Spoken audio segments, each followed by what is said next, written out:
안녕하세요, 태미입니다.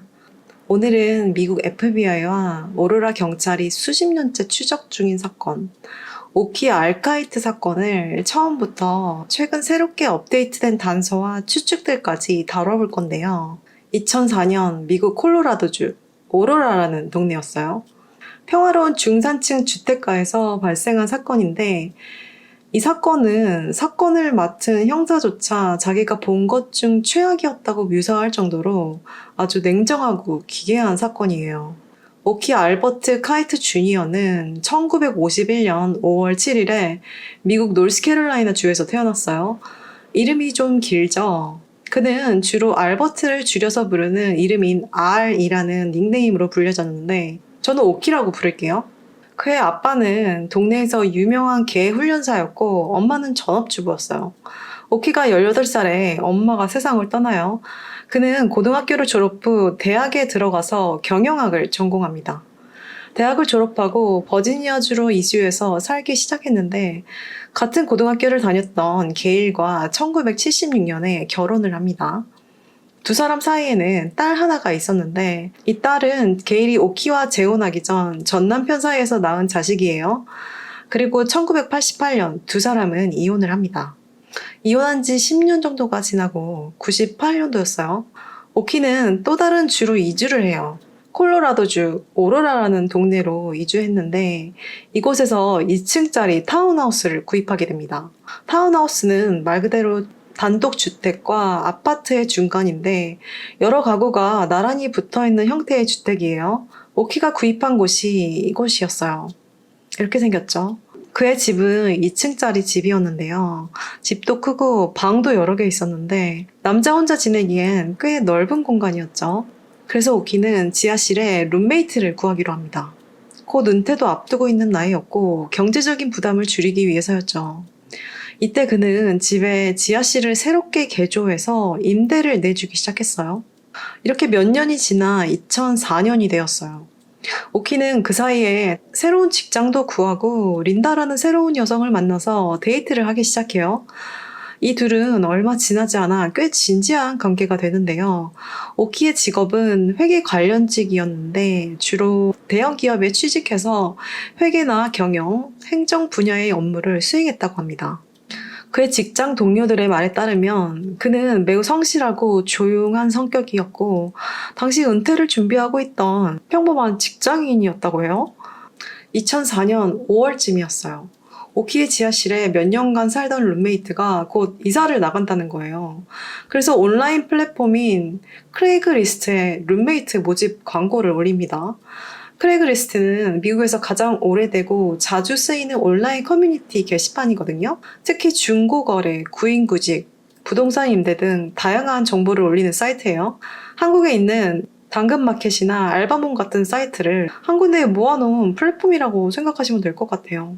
얼마 지나지 않아 광고를 본 사람에게 연락이 와요. 로버트 쿠퍼라는 남성이었어요. 그는 동부 지역에서 막 이사 와서 웰스파고라는 은행에 취직을 한 사람이었는데, 집을 구할 때까지 잠시 여동생 집에서 지내고 있는 중이었죠. 웰스파고는 미국 4대 은행 중 하나예요. 그가 빨리 집을 보고 싶다고 하는 거예요. 그래서 오키는 대면도 할 겸 그날 바로 집에서 만나기로 약속을 잡았어요. 얼마 후 로버트 쿠퍼가 콘도에 도착을 합니다. 로버트는 40대 나이에 아주 단정하게 정장을 말끔히 차려입은 모습이었어요. 키는 꽤 컸는데 머리가 검은색 곱슬머리였어요. 그리고 한 가지 특징이 있었는데 지팡이를 짚고 있었고 다리를 절뚝거리고 있었거든요. 오키는 로버트에게 지하실 방을 보여줬어요. 지하실로 내려가는 입구부터 계단과 내부까지 보여줍니다. 이 지하실 내부는 계단을 거쳐 내려가면 거실이 있고 방과 욕실이 있는 구조였어요. 안방에는 창문도 있었고요. 오키는 이날 여자친구 린다와 저녁 약속이 있었는데 집을 보여준 뒤 린다와 함께 외출을 할 예정이었죠. 얼마 후 린다가 도착을 하고 초인종을 누릅니다. 오키는 1층으로 올라가서 문을 열어주면서 린다에게 지하실에 방을 보러 온 사람이 있는데 인사할래? 라고 말했고, 린다는 알았다고 대답해요. 근데 그 전에 먼저 화장실이 급했어요. 그녀는 2층에 있는 화장실로 올라갔습니다. 린다가 볼일을 다 본 후 1층으로 내려오려는데 로버트가 서둘러 집 밖으로 나가는 거예요. 그녀를 쳐다보지도 않고 인사도 없이 그냥 문 밖으로 나가고 있었어요. 린다는 그가 집을 나갈 때 잠시나마 뒷모습을 보긴 했지만 얼굴을 보진 못했어요. 오른손엔 지팡이를 집은 정장을 입은 검은 곱슬머리를 가진 남자였다는 거 외엔 보지 못했습니다. 자, 몇 주가 지나고 5월 18일 수요일이었어요. 로버트 쿠퍼가 오키를 다시 찾아와서 집을 계약하고 싶다고 말합니다. 로버트는 뭔가 서둘러 보였어요. 오키한테 무조건 빨리 계약을 하자는 거예요. 그러면서 그 자리에서 보증금과 한 달치 임대료의 반을 현금으로 냅니다. 옷도 말끔하게 차려입었지, 안정적인 회사에 다니는 사람이기도 했지, 게다가 현금을 주면서 바로 계약을 하자고 하네? 오키는 지팡이를 짚고 절뚝거리는 로버트가 안쓰럽기도 하고 전혀 의심되지 않았어요. 그리고 그에게 집 스페어 키를 건네줍니다. 아무튼 이 남자는 짧은 면접과 계약 절차를 거쳐 집에 입주하기로 해요. 4일 후 토요일 오전이었어요. 린다는 버지니아로 일주일가량 출장을 떠나야 했는데 이날 오키가 린다를 공항까지 데려다 줬어요. 린다는 비행기에 타기 전 오키에게 전화를 걸어서 일상적인 기분 좋은 다정한 대화를 나눴어요. 오후 3시 30분쯤에 비행기에서 내린 린다는 안부도 전할 겸 다시 오키에게 전화를 걸었는데 통화에서 오키의 말투랑 태도가 좀 이상함을 느낍니다. 통화를 하면서 린다는 잘 도착했다고 알렸는데 그래, 즐거운 시간 보내 라며 아주 무덤덤하게 답하는 거예요.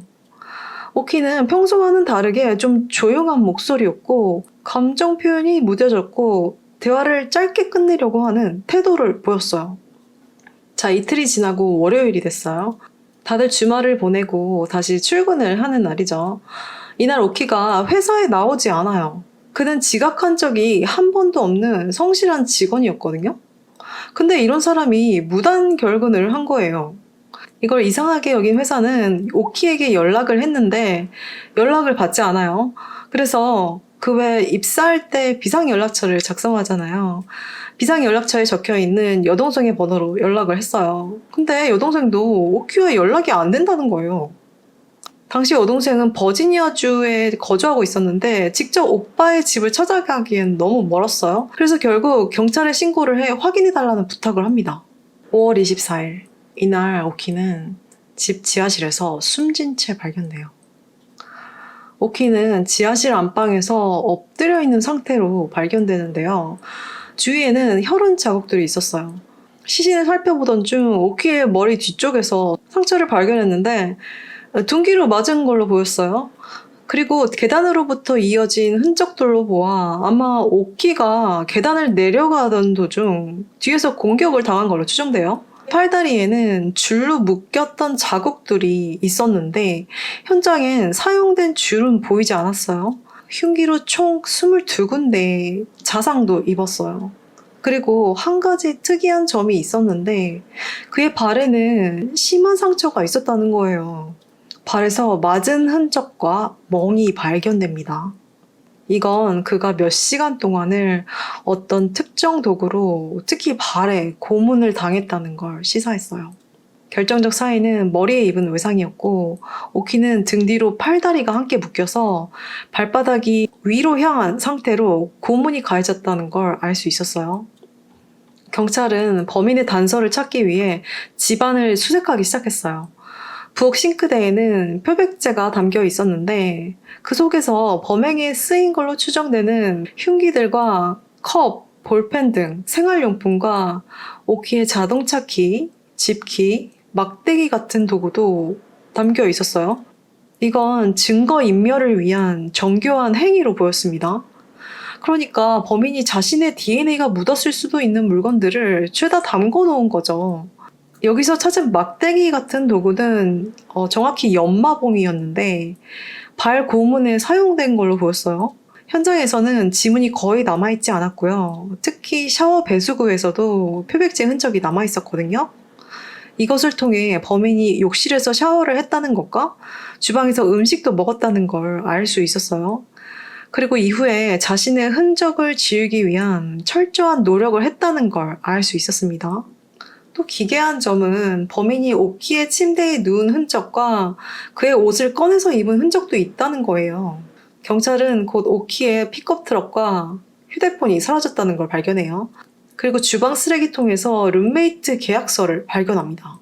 이 계약서에는 룸메이트로 추정되는 사람의 이름, 주민번호, 주소, 전화번호 등이 적혀 있었거든요. 바로 로버트 쿠퍼의 신상이었어요. 경찰은 철저한 수색 끝에 범인의 것으로 추정되는 소량의 혈액방울을 지하실 계단에서 발견하게 됩니다. 자, 린다가 오키와 마지막으로 통화를 한 게 22일 3시 30분이었다는 걸로 보아 사건은 그날 저녁 일어난 걸로 추정돼요. 특히 두 번째 통화에서 그의 태도에 극적인 차이가 있었던 걸 보면 이미 통화 시점에 누군가의 위협을 받고 있었을 가능성도 있었어요. 수사관들은 오키의 직장 동료이자 절친인 마이크에게도 단서를 얻는데요.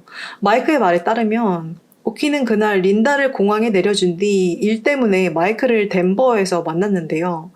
한참을 일 얘기를 나누다가 함께 저녁이나 먹자며 약속을 잡았대요. 오후 3시쯤 둘은 헤어졌고 집에 돌아가서 청소를 한 뒤 다시 만나자는 약속을 했대요. 하지만 오키는 이날 약속에 나오지 않았다고 합니다.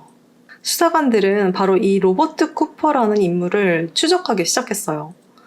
계약서에 적힌 전화번호를 일단 추적했죠. 번호폰이었는데 신분증 없이 구매가 가능한 선불폰이었어요. 출장이나 여행에서 일시적인 사용 목적을 구매하는 폰인데 범죄자들이 악용을 하기도 하죠. 사건이 일어나기 두세 달 전에 세븐일레븐 편의점에서 구매가 된 폰이었는데 무슨 이유였는지 로버트는 30일이 지난 후에 이 선불폰을 개통합니다. 그러니까 폰을 구입만 하고 개통은 30일 후에 한 거죠. 그 이유는 구매를 한 편의점의 보안 카메라가 30일 후에 영상을 삭제하거든요. 이것 때문인 걸로 추정돼요. 얼마 후 경찰은 사라진 오키의 휴대폰과 로버트의 선불폰이 30분 정도 떨어진 덴버라는 동네에서 사용되고 있다는 걸 발견해요. 그래서 추적했는데 그 동네 노숙자가 버려진 휴대폰을 주워서 사용하고 있었던 거였어요. 로버트의 주소도 추적했는데요. 이 주소는 덴버에 있는 초등학교 주소였어요. 주민번호는 아예 다른 주에 살고 있는 80세 여성의 주민번호였고 로버트가 취직했다는 웰스파고 은행에 확인해 본 결과 그런 이름을 가진 직원은 없었을 뿐더러 근무했다는 기록조차 아예 없었습니다. 로버트는 철저하게 가짜 신분을 사용한 거였어요. 또한 수사관들은 로버트라는 이름을 사용한 남성이 비슷한 시기, 비슷한 방식으로 다른 사람들에게도 임대 문의를 했다는 걸 확인했는데요. 대략 4명에서 6명 이상의 임대인과 접촉했던 걸로 추정돼요. 이 임대인들의 말에 따르면 로버트가 지팡이를 짚고 있었다거나 다리를 절고 있었다고 말하는 사람도 있었던 반면 지팡이도 없었고 다리도 절고 있지 않았다라는 말도 있었어요. 하지만 임대인들은 모두 그의 외모를 비슷하게 설명하고 있었죠. 나이만 제외하고는요. 그가 30대로 보였다는 사람도 있었고 40대나 50대 같아 보였다는 증언도 있었어요. 그중 한 여성은 로버트에게서 섬뜩하고 쎄한 느낌을 받았는데 그는 집을 둘러볼 때 무슨 이유였는지 창문과 출입문 등을 유심히 살펴봤거든요. 특히 창문 개수, 창문 크기, 창문이 쉽게 열리는지 비상 출입문이 있는지 등을 유난히 관심 있게 살펴보았다고 합니다. 그는 일반 세입자처럼 행동하지 않았어요. 그래서 그의 행동을 이상하게 여겨서 계약까지 가지는 않았다고 합니다. 다른 한 명은 콜로라도 대학교 교수였는데 이때 이 교수가 아주 중요한 단서를 제공하는데요. 그녀의 말에 따르면 로버트가 루마니아 억양으로 말하고 있었다는 거예요. 이 교수는 언어학 교수였거든요. 그래서 그가 동유럽 억양을 쓰는 걸 단번에 알아차렸다고 합니다. 수사관들은 다른 임대인들한테도 바로 확인에 들어갔어요. 하지만 억양이 들렸다는 사람도 있었지만 억양이 없었다고 말하는 사람도 있었어요. 그 중에는 그의 말투가 이상하게 부자연스럽다거나 억양을 인위적으로 숨기려는 느낌이 있었다고도 말해요. 그가 무슨 외국 억양을 쓰고 있다는 건 알겠는데 그치만 진짜 외국인처럼 느껴지지는 않았어요. 수사관들은 로버트는 사실 루마니아 출신이고 신원을 감추기 위해 영어를 유창하게 하려고 가장한 것일 수도 있다는 의심이 들었어요. 만약 억양이 일정하지 않고 말할 때마다 달랐다면 그건 억양을 숨기기 위한 가능성이 높았습니다. 그리고 놀랍게도 임대인들 대부분은 모두 같은 장소에 임대 전단지를 붙였다는 공통점이 있었어요. 바로 콜로라도 대학교 도서관이었거든요. 나중에 알려진 바로는 당시 오키도 대학 도서관에 전단지를 붙였다는 목격담이 나와요.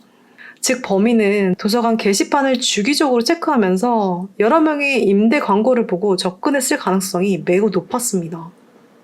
오키의 이웃 중 한 명은 5월 19일에 이 로버트라는 남성이 오키의 집에서 나가는 것을 봤다고 증언했어요. 로버트는 이날 아니면 전날 오키의 집으로 입주한 것 같았어요.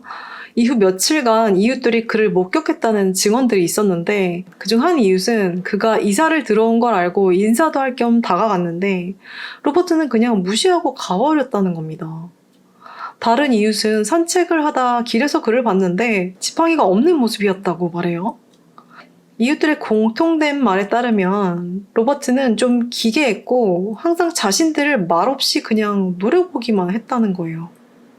사건 발견 날 저녁, 경찰은 오키의 사라진 픽업 트럭을 집에서 한 블록 떨어진 곳에서 찾아내요. 차 안에는 ATM기 영수증이 발견돼요. 수사관들은 이 영수증을 조사하기 시작했는데 사건이 일어났을 것으로 추정되는 22일 밤 덴버에 있는 ATM기에서 $1,000의 현금을 뺐다는 사실이 확인돼요. 그리고 결정적으로 ATM기에서 카드를 사용하는 모습이 CCTV에 포착됩니다. 하지만 그는 스키 마스크로 얼굴을 아예 가리고 있었거든요. 장갑도 끼고 있어서 지문도 발견되지 않아요. 유일하게 눈은 보였고 코가 높다는 게 보이긴 했는데 이것도 화질이 좋지 않아요. 신원 확인은 불가능했습니다. 범인은 이날 범행 후 집에서 샤워를 하고 오키의 옷으로 갈아입은 뒤에 덴버로 가서 휴대폰들을 버린 후 ATM기에서 현금을 뺀 뒤 다시 집 근처로 돌아와 자동차 키를 표백제에 담가둔 걸로 추정돼요. 그리고 그는 최소 다음 날까지 이 집에 머물다 도주한 걸로 추정됩니다. 자, 겉으로 보면 이 사건은 마치 돈이 목적인 강도의 소행으로 보였거든요. 하지만 수사관들은 오히려 이 사건은 강도가 목적이 아니라고 말합니다. 왜냐하면 오키의 집에서는 현금이나 귀중품들은 그대로였고 도난당한 걸로 추정된 차와 휴대폰은 결국 발견되었잖아요. 그리고 조사한 바로는 오키 은행 계좌에는 $1,000보다 훨씬 더 큰 금액의 돈이 들어있었단 말이에요. 물론 $1,000도 큰 돈이긴 하지만 범인은 범행 날이었던 토요일부터 월요일 사이 주말 동안에 시간이 있었어요. 돈이 목적이었다면 주말 내내 현금을 인출할 수 있는 시간은 더 많았습니다. 게다가 범인은 입주를 하기 전에 보증금과 한 달치 임대료의 반인 총 $500를 현금으로 지불했었는데 강도가 목적이라면 전에 줬던 돈에서 겨우 $500만 더 인출해서 도망갔다는 게 좀 말이 되지 않았습니다. 아마 돈을 인출한 이유는 강도로 보이기 위해서이거나 도주 비용이 필요했던 걸로 추정돼요. 아니면 전에 준 돈 플러스 도주 비용이 필요했을 수도 있죠. 그리고 이건 오키의 여동생과 여자친구 피셜인데 오키의 성격상 만약 범인이 ATM기 비밀번호를 알아내기 위해 그를 고문했던 거라면 그렇게 몇 시간 동안 고문을 할 필요도 없이 바로 번호를 말해주고 돈도 다 줬을 거라고 합니다. 범인은 단순히 스릴을 위해 랜덤으로 오키를 골랐고 오키는 그저 운 나쁘게 그날 그 자리에 있었던 것뿐이라고 생각하고 있었어요. 이건 일부 수사관들의 추정과도 일치한다고 해요. 수사 요원들은 범인이 단순한 충동이 아닌 매우 계산적이고 계획적인 인물로 판단하고 있었어요. 오랫동안 다른 임대인들도 관찰하고 접근한 정황이 의심되잖아요. 다리를 절뚝거리는 행세를 했다는 건 상대방의 경계심을 풀게 만들기 위한 목적이었고 실제로 입주한 지 4일 만에 범행을 저질렀다는 점은 입주 자체가 목적이었음이 분명했어요. 결국 이 사건은 FBI가 공식적으로 개입하게 되는데 수사를 전국적으로 확대하기 위해 홈페이지에 용의자의 포스터를 게시했어요. 이 포스터는 용의자의 신체 묘사, 억양, 수상한 행동 등 상세히 포함되어 있습니다. 동유럽인 가능성과 키는 178cm에 몸무게는 77에서 82kg 사이고 검은색 곱슬 머리를 가진 하얀 피부를 가진 40, 50대 남성으로 추정된다고 합니다. 경찰은 이렇게 추정하고도 있었어요. 로버트 쿠퍼는 이전에도 살인을 저지른 적이 있는 연쇄 살인마일 가능성이 높고 특히 루마니아인일 가능성이 있다. 그는 미국 동부 지역 출신 가능성이 있다. 그는 콜로라도 대학교 관련 인물일 가능성이 있다. 웰스파고 은행이나 은행업계 관련 인물일 수도 있다. 시간이 지나도 수사는 진전을 보이지 않았는데요. 다행히도 사건 현장 계단에서 발견된 범인의 것으로 추정되는 DNA는 계속해서 보관되고 있었어요. 2017년 경찰은 파라곤 나노랩스라는 회사에 DNA 분석을 의뢰합니다. 이 회사는 DNA 분석을 통해 사람의 외모를 예측하는 기술을 개발한 곳인데요. 지금까지도 여러 미제 사건을 푸는데 큰 도움이 되고 있다고 합니다. 이 회사는 확보한 DNA를 사용해서 용의자의 눈동자색, 피부색, 얼굴 형태들을 예측해서 합성 얼굴 이미지를 만들어내서 공개를 하는데요. 추정된 생김새는 이랬어요. 첫 번째 사진은 그가 25살이었을 때의 모습이고 아래 사진은 나이가 들었을 때의 모습이에요. 새로운 기술로 범인의 DNA를 분석한 결과 로버트는 동유럽 출신이 맞았어요. 정확하게는 동남유럽 출신이었어요. 갈색이나 검은색 머리카락에 갈색 눈동자를 가진 하얀 피부의 사람인 게 확실해집니다. 2019년에는 골든 스테이트 킬러 사건 해결로 유명한 수사관인 폴 홀스가 경찰과 협력해서 이 사건을 재검토해요. 이 과정에서 범인의 성격, 접근 방식, 신분 조작, DNA 프로필 등에 대한 분석이 다시 이루어졌는데요. 기존 경찰 수사에서 주목하지 않았던 부분들이 재조명됩니다. 일단 범인이 동남유럽 출신인 건 확실해졌잖아요. 폴은 피해자를 묶음 방식과 고문 방식에 주목했어요. 피해자는 손목부터 팔꿈치 위까지 그리고 발목부터 무릎 위까지 아주 정교하게 묶여서 등 뒤로 함께 결박됐거든요. 피해자가 팔다리를 뒤로 함께 묶였는데 이 묶는 방식이 거의 전문가 수준이었어요. 폴은 지금까지 손목과 발목을 함께 묶는 건 봤어도 이 팔다리 전체를 함께 묶는 건 처음 보는 방식이라는 거예요. 범인은 물건을 단단히 묶는 경험이 있는 사람일 거고 선원이나 해안 경비원일 수도 있다는 말도 나옵니다. 결정적으로 피해자는 엎드린 상태에서 발이 위로 보이는 상태에서 고문이 가해졌는데요. 이런 고문 방식은 사실 미국에서는 흔한 방식이 아니거든요. 전문가들은 이걸 터키에서 흔히 사용되는 고문 방식인 팔라카와 유사하다고 말합니다. 이 팔라카는 정보를 얻기 위한 수단으로 쓰여지기도 하며 발을 막대기 같은 걸로 때리는 방식이라고 해요. 사건 현장에서 표백제 안에 막대기 같은 것도 발견됐잖아요. 그 연마봉, 정확히 연마봉이 들어있었는데 이 연마봉이 팔라카에 쓰이는 도구와 비슷하게 생겼다고 합니다. 또한 폴은 범인은 미국에 오기 전에 터키 헤즈볼라와 관련이 있을 수 있다는 가능성에도 주목했어요. 헤즈볼라는 터키 내 무장단체예요. 이 단체는 고문 전술로 악명이 높았는데 이들은 특정한 방식으로 팔다리를 결박하고 고문하는 방법을 사용한 것으로 알려져 있었어요. 오키가 묶인 방식과 이 단체의 고문 방식이 연관돼 있음을 제기합니다. 그리고 이 단체는 2000년대 초에 멤버들이 체포되면서 해체되었거든요. 이때 범인이 미국으로 도망쳐 왔을지도 모른다고 말합니다. 폴은 범인이 세디스트 성향을 가진 사이코패스일 거고 일반 범죄자보다 훨씬 더 훈련되고 계산된 사람이라고 강조했어요. 피해자는 22번 이상의 자상을 입었고 팔다리가 함께 묶인 상태에서 고문이 노출되었잖아요. 범인이 분명 공포와 고통을 연출하려 했다는 건 알 수 있었습니다. 만약 세디스트 성향을 가진 사람이 정말 고문으로 악명 높은 헤즈볼라 출신이었다면 그는 그 일을 즐겼을 거라고 말합니다. 단체가 해체되면서 다른 방법을 찾으려 했을지도 몰라요. 여러 임대인들을 만나면서 타겟 쇼핑을 했을지도 모른다고 말합니다. 그리고 그 중에서 가장 나이스하고 가장 의심이 적은 오키를 골랐을 거라고 해요.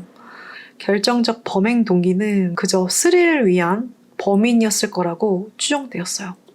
범행 후 여유롭게 피해자 집에서 생활도 하고 증거도 완벽히 제거하고 미리 가짜 신분도 만들어놨잖아요. 물론 혈액 한 방울은 놓쳤지만요. 말 그대로 신원 조작 수준이 그냥 아마추어가 아니었어요. 이건 고도로 훈련된 인물이었습니다. 자, 범인은 군이나 정보기관이나 국제범죄 조직에 연결된 가능성도 처음으로 제기돼요. 폴은 이 사건을 다루면서 이 사건도 골든스테이트 킬러 사건처럼 DNA 계보 분석이 필요하다고 말했어요. 자, 이 사건은 무려 21년 동안 미제로 남은 사건이잖아요. 범인이 하도 안 잡히니까 대중들 사이에서 막 별의별 이론들이 많았는데요. 그 중에는 이미 널리 알려진 이론 3가지랑 최근 검증되지는 않았지만 아주 흥미로운 추측이 있었는데요. 일단 간략하게 설명해 볼게요. 자, 첫 번째 이론. 1999년에 캘리포니아에 있는 한 연구소에서 근무하던 리 스콧 홀이라는 남성이 있었어요. 그는 근무 중 회사 프로젝트에서 결함을 발견했는데 내부 고발을 할 예정이었는지는 확실치 않아요. 근데 중요한 정보를 알고 있었을 가능성이 있었어요. 그는 얼마 후 집에서 흉기에 찔린 채 발견됐는데 그의 차가 오키의 사건과 유사하게 집에서 몇 블록 떨어진 곳에서 발견됩니다. 이 사건은 범인이 아직 접히지 않은 미제 사건인데요. 사실 오키가 90년도 당시 같은 연구소에서 일했다는 게 밝혀져요. 그래서 많은 사람들이 이 2사건이 똑같은 용의자가 한 짓이 아니냐, 청부업자한테 혹시 암살당한 거 아니냐 라는 추론들이 많았어요. 하지만 이 연구소는 당시 직원만 7천여 명이었거든요. 오키와 스콧이 같은 업무를 했다거나 가깝게 지냈다는 증거는 없었어요.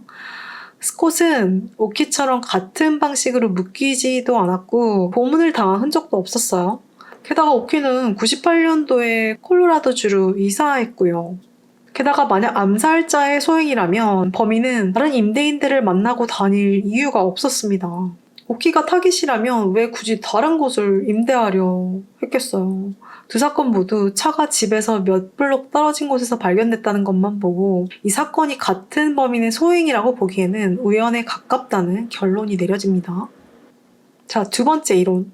콜로라도 주에서 부동산 중개인을 하고 있던 마이크 에머트라는 남성이었는데 2001년 클라이언트에게 집을 보여주기 위해 함께 간 집에서 살해된 채 발견돼요. 이 사건은 오키의 사건과 유사한 게 많았는데요.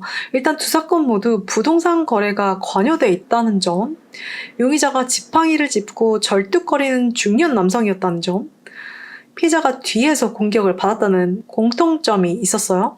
그리고 이 사건은 범인이 피해자의 차를 다른 곳으로 몰고 가서 휴대폰이랑 지갑을 버렸다고 합니다.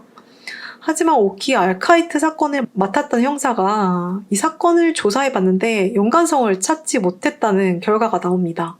이 사건은 나중에 잠재적 용의자일 수도 있는 인물이 밝혀졌지만 그는 이미 사망한 상태라고 해요.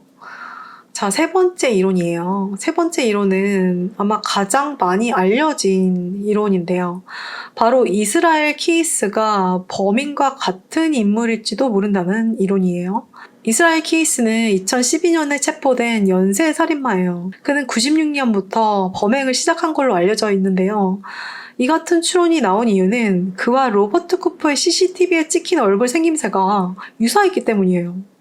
이스라엘은 2004년에 26살이었거든요. 특히 코가 높다는 것과 얼굴형이 비슷하게 생겼다고 해요. 안타깝게도 2012년에 이스라엘은 사망했어요.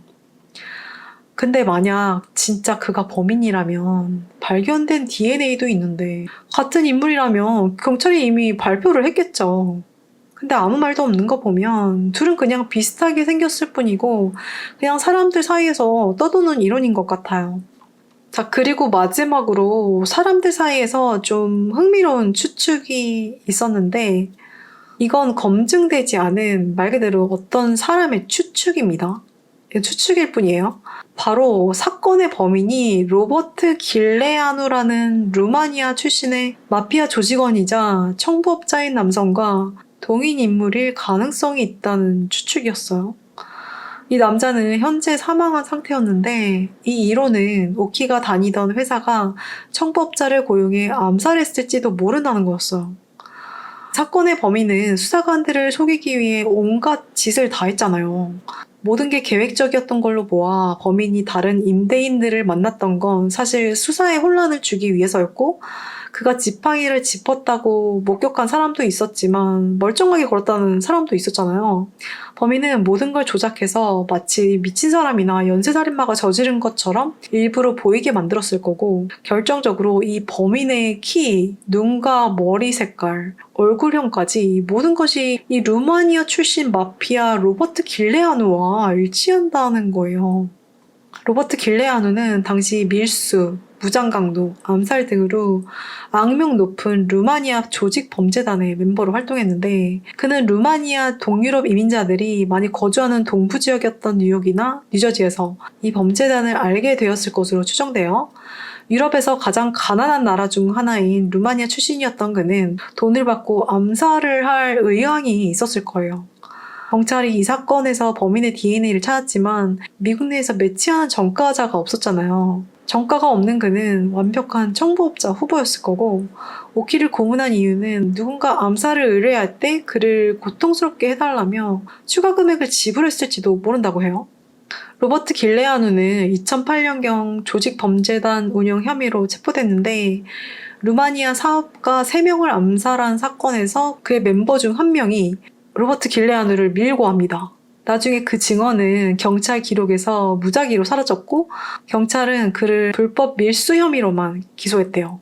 그리고 11형을 선고받았는데 약 4년 후 재판을 거쳐 석방됐대요. 2015년경에는 정확한 정보는 없었지만 경찰은 그를 수많은 제목과 연결시켜서 기소할 예정이었는데, 경찰이 그를 데리러 갔을 땐 상태가 매우 좋지 않아 병원에 입원시켰다고 합니다. 그리고 그는 같은 날 사망했대요. 폐 관련 질환으로 사망했다고 하긴 하는데 아마 조직에서 입막음 시키기 위해 독살되었을 가능성이 높다고 합니다. 왜냐하면 건강한 사람이 기소되기 하루 전에 갑자기 사망한다는 게 말이 안 되니까요. 하지만 그가 오키 알카이트 사건 당시 미국에 들어와 있었다는 증거는 없었어요. 그의 DNA 기록도 물론 없고요. 그저 어처구니 없는 추측일 수도 있지만 확인해볼 가치가 있다고 말하는 사람들도 있어요. 근데 가장 중요한 건 이 로버트 길레아누라는 사람이 범인의 프로필과 일치한다는 거예요. 지금은 죽었으니 더 이상 알 수 없을지도 모르지만 그는 한때 인터폴의 수배 중이었고, 몇 년 후 그의 신상 정보가 있었는데 키 177cm, 체중 96kg, 검은 머리에 개암색 눈, 얼굴 모양도 매우 비슷하다고 합니다. 당시 그는 25세에서 28세 사이였고 체중만 다르지 30, 40대에는 몇 킬로 더 체중이 늘어나기 때문이죠. 이 추측을 올린 유저는 이 남자에 대한 정보를 거의 찾을 수 없을 거고 다 루마니아어로 되어 있고 정확한 날짜나 범죄 내용, 체포 내용 등은 없다고 말해요. 이건 그가 어디서 보거나 들은 이야기라고 합니다. 하지만 이건 어디까지나 추측일 뿐이에요. 실제로 이 로버트 길레아누라는 사람의 정보를 어디에서도 찾을 수 없었거든요? 흥미로운 추측이긴 한데 뒷받침할 정보가 하나도 없으니까 개인적으로 신빙성이 없어 보이긴 해요. 수사관들은 여전히 이 사건의 수사를 진행 중이고 많은 사람들이 범인은 지금 60대쯤 됐을 거고 아직 미국에 살고 있을 거라고도 추측하고 있어요. 범인은 어디선가 아주 평범한 사람처럼 살고 있을지도 모릅니다.